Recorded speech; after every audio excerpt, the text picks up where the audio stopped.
Sa ilalim ng dagat, ang kanilang lahi. Nagsimulang mabuhay 100 milyong taon na ang nakararaan. At sa kabila ng pagbabago ng panahon at pagdating ng mga natural na kalamidad, nananatiling buhay ang isa sa pinakamatandang hayop sa buong mundo. Survivor na maituturing ang mga pawikan.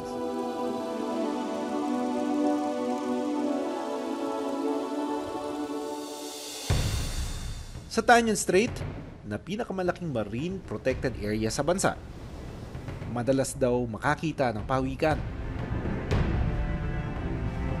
Dadayo kami sa Mualbual, Cebu, na bahagi ng Tañon Strait.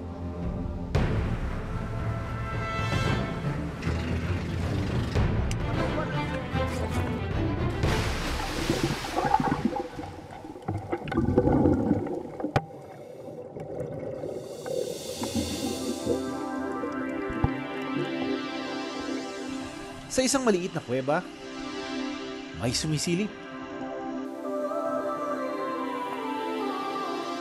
Namamahinga lang siya dito sa isang cavern and hinayaan lang niya tayo na kuhanan siya.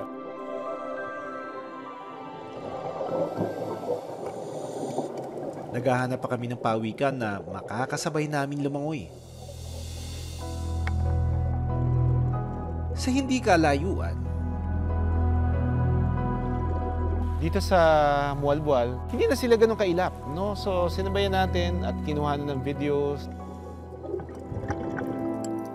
green sea turtle ang pawikan na nakasabay kong lumangoy.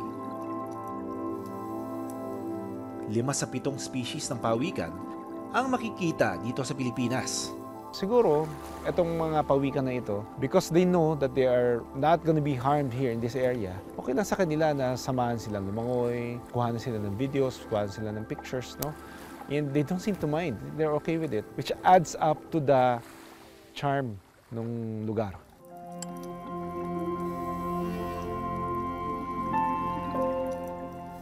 Ilang beses ko nang nakasabay lumangoy ang mga pawikan sa iba't ibang lugar.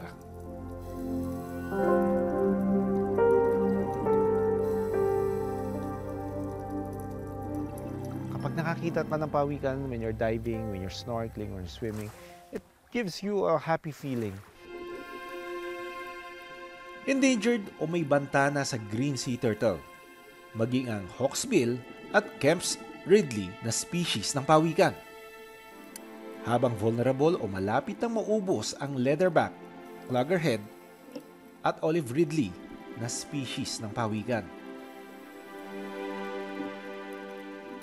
Kaya sa tuwing magkakaroon ako ng pagkakataon na makasama silang lumangoy ng malaya, masarap sa pakiramdam. Kung hindi naman magkakasakit o huhulihin, kayang mabuhay ng mga pawikan hanggang 100 taon. Bandang huli ng dive natin, may nakita tayong 2 napakalalaking green sea turtles. Parang pangkaraniwang araw lang sa palengke ng Pasil sa Cebu. Maaga pa lang, iba't ibang isda at lamang dagat na ang itinitinda. Pero nitong nakaraang Disyembre, laman ng balita ang Pasil Market. Sa videong ito ng Department of Environment and Natural Resources o DNR Region 7, marami pa. Hinuli ng mga taga National Bureau of Investigation o NBI at DNR ang mga nagbebenta ng halos 100 kilo ng karne ng pawikan. At ilan sa mga karne ay luto na.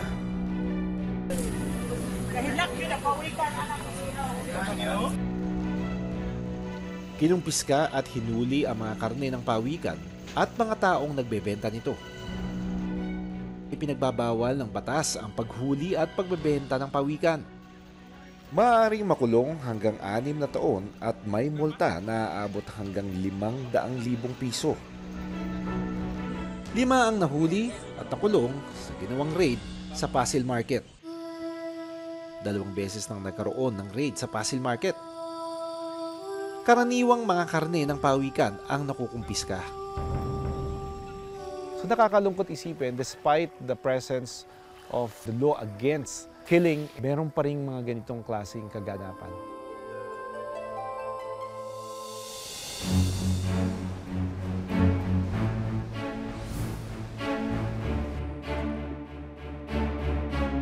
Hindi lang pagpatay sa mga pawikan para gawing karne ang banta sa buhay nila.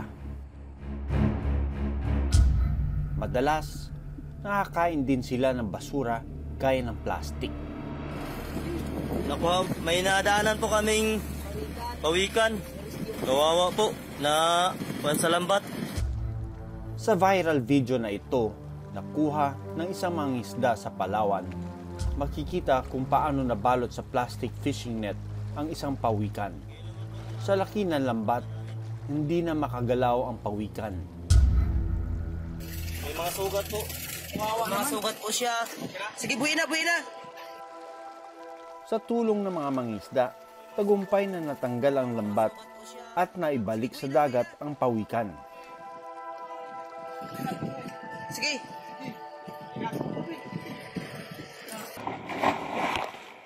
Hindi na bago ang ganitong insidente sa mga pawikan.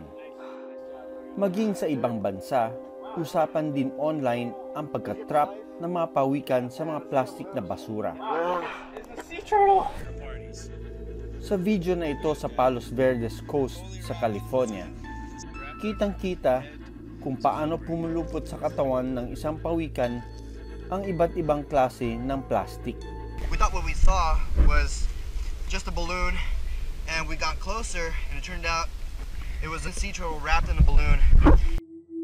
Kung hindi ito agad natulungan, malaki ang tsansang mamatay ito.